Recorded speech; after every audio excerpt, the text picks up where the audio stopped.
Catholic News Roundup is brought to you in part by PewSitter.com, your online Catholic newspaper for the third millennium. CatholicMediaCoalition.org, in line with the Church, online with the world. CatholicUnderground.com, the podcast about our Catholic faith and new media. And TheAmericanCatholic.com, politics and culture from a Catholic perspective.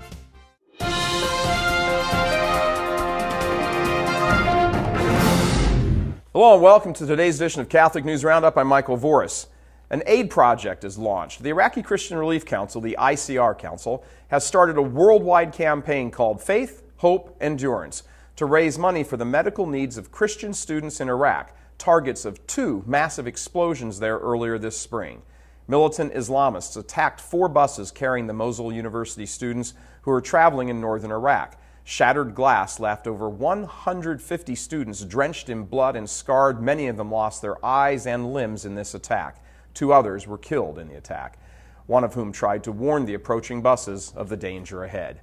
There's also a great need for plastic surgeons for those disfigured in the blasts. Sources say the students are brokenhearted and unsure about their futures. To help with the Iraqi Christian Relief Council efforts and to donate, please visit their website. You can get to it by clicking on the link right over here. Dr. Death has no regrets. That's according to Dr. Sanjay Gupta, who recently interviewed the infamous suicide doctor on CNN. Kevorkian, when asked if medicine was a noble profession, said it was not. Kevorkian has assisted in the suicide of at least 130 people and prefers the term patholysis, destruction of disease or suffering. He says, in his case, is a constitutional issue and that the Supreme Court should have heard his case. Gupta reported Kevorkian wasn't just talking about assisted suicide. He was about upholding the ability for people to do whatever they wanted to do without interference from doctors, the states, or federal government. Everything from banning smoking in public places to assisted suicide, euthanasia, and patholysis. Although Kevorkian said the single worst moment of his life was his birth, he also said he was not ready to die because there's still lots of work for him to do. Abortion and the Bayou State. The Louisiana State House has successfully passed a measure that will make the Bayou State the 4th in the nation to opt out of the abortion mandates of the recently enacted national health care reform, also known as Obamacare. Democrats and Republicans in the state Senate approved the bill by an overwhelming majority, 28-3, on Monday. After the Senate changes have been approved by the House, the bill will be sent to the desk of Governor Bobby Jindal, who is expected to sign the measure. Jindal is a committed Catholic. Stay with us. Back in just a few seconds. Catholic News Roundup is brought to you in part by NewOxfordReview.org, the voice of Catholic Orthodoxy, in print and on the web. And RenewAmerica.com, expanding the influence of America's grassroots in the cause of freedom. And DFWCatholic.org, spreading the truth, one city at a time.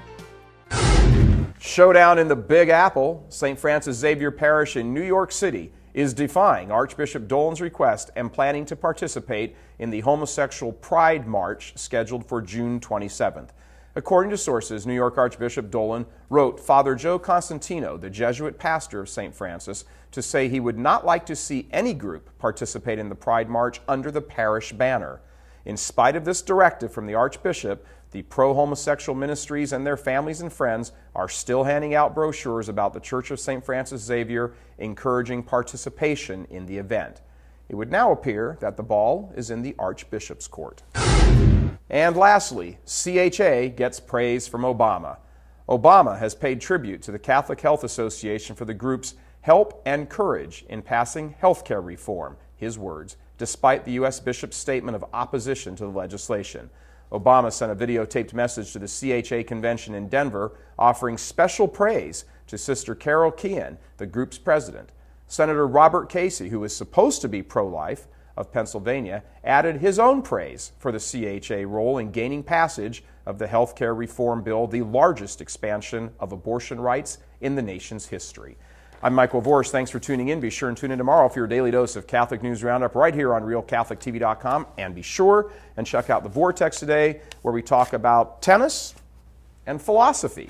That's it for now. Thanks for tuning in. Be sure and tell your friends about us. And as always, God bless you.